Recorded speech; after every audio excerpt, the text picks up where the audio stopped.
Let's go. DJ Nico Lito. Yes, back.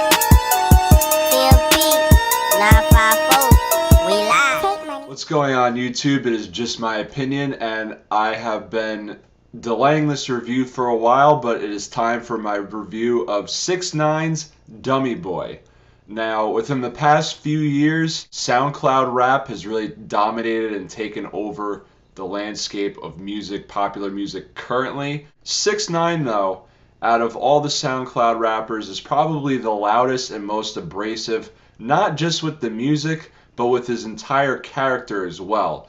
In a day and age where SoundCloud rappers have to stand out and be as colorful as possible, he takes the literal sense of colorful to the extreme, whether it be his obnoxious tattoos and multicolored hair, grill. He also does it with causing social media feuds, with as far as his feud with Trippie Redd goes. Also just the controversy surrounding the child porn accusations, and then now most recently with being arrested with counts of racketeering, which could lead up to 47 years in jail for 6ix9ine. But ultimately, at the end of the day, is the music good?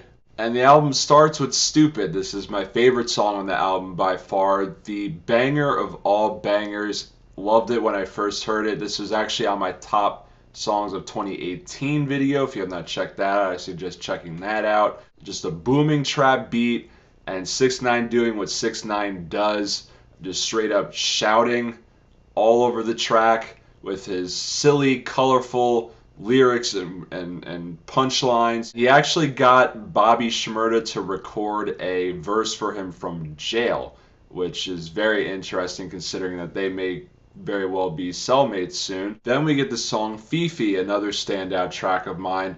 This one, classic Murder Beats production, which he produced a good chunk of this album. But 6ix9ine, though, kind of going away from the shouting on this song, going for more of the auto-tune, croon rapping, croon singing style, which has gotten popular over the years, and it works on this song pretty well in my opinion. Nice catchy song, and Nicki Minaj adds a pretty decent feature, sounds good over this production as well. Then we get TikTok, which I thought the production was great on this as well. Like the nice reverb, laid back guitar samples mixed into the trap beat. Nice catchy song where both Lil Baby, the feature on this song, and 6ix9ine come together.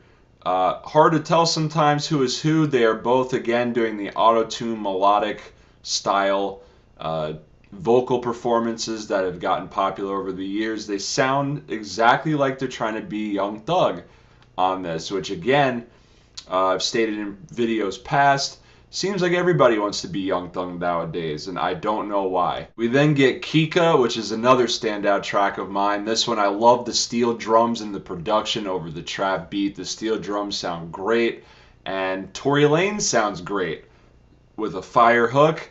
He's been putting in work recently. Not a lot of people really give Tory Lanez the props that he's due. He's been putting out so much music, so much solo material, so much features within the past year or so, and a lot of it sounded pretty good, to be honest with you. 6ix9ine going back to his stereotypical shouting, which surprisingly works over this production. It's another goofy, fun banger. Then we get Mama, which is another standout track of mine. Murder Beats again kills the production on this one. Each person on this song had a great verse in my opinion. Kanye West, I thought, had a great verse.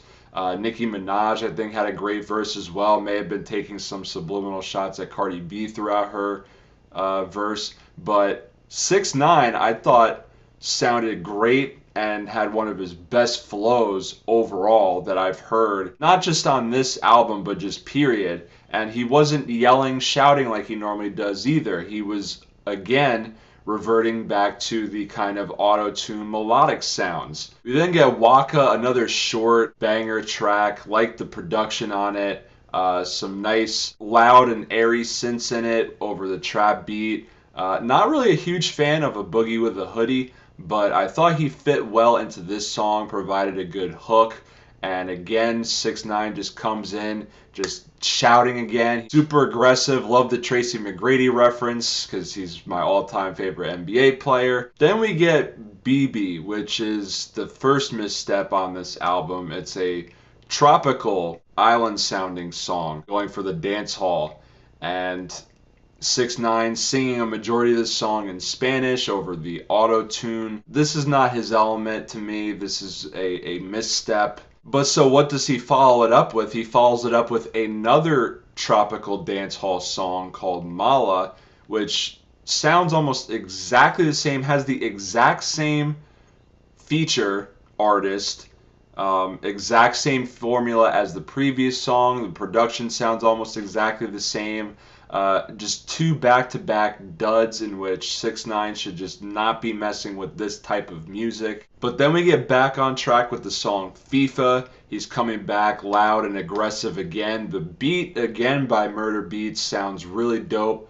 Doesn't sound like a typical Murder Beats production though. It sounds very video game-esque. Kanye West's verse, I think, is the weaker of the two verses that he has on this album. But 6ix9ine sounded great, sounded aggressive. He again was mimicking older flows from older songs from Missy Elliott, from A$AP Rocky and 2 Chainz, from Nelly, which I enjoy those older reference songs. Those are songs and music that I grew up listening to. Then we get Conga, which is another laid-back trap banger. Has 6ix9ine again kind of auto-tuning, melodically auto-tuning on this one, as well as the feature Gunna. Also auto-tune melodic singing on this one as well. Gunna on this one sounded a lot like 21 Savage, still lifeless but melodic, but it somehow works together. It doesn't sound nearly as bad as some of the other artists that are putting out music like this. And then from here we get Tati, which was one of the earliest songs released from this album. Came out a while ago. This has kind of Day 69 earlier in the year type of sound to it. Just the classic, just loud, abrasive sound. He's just screaming a bunch of nonsense over a loud trap beat. We then get Wando, which is another banger beat, produced by Scott Storch this time though. Really love the cold keys and synths and bells throughout the production on this one. Just loud booming 808s again. 6ix9ine just yelling, shouting. Another short, quick, to the point track. And this one though is the only song that actually does not feature another feature artist throughout the entire album. And the album concludes with the song Dummy, which is another great produced song on the album. Another chilly trap beat. Features this guy named Trife Drew, which he sounds a lot like Tory Lanez. Whoever this guy is, he sounded great over the production on the track in general. 6ix9ine was honestly not even really featured that much on this song. I'm kind of surprised that this was the closer to the album. So overall, in conclusion, this is pretty much a culmination of everything trendy right now in hip-hop music today. It's SoundCloud rap, it's croon rap, it's mumble rap, it's meme rap, it's trap rap, it's dancehall even. The one thing I will say about this album is that a lot of times 6ix9ine's distinct sound, style, and presence that he brings to a track often gets lost on the project by experimenting with all these other different sounds and styles that are trendy today. But a majority of it actually sounds pretty good, better than a lot of other artists doing a lot of these other sounds and styles, surprisingly.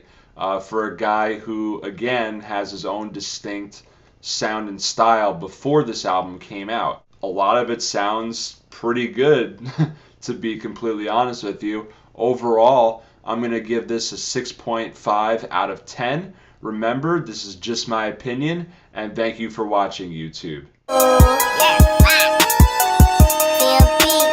Yes,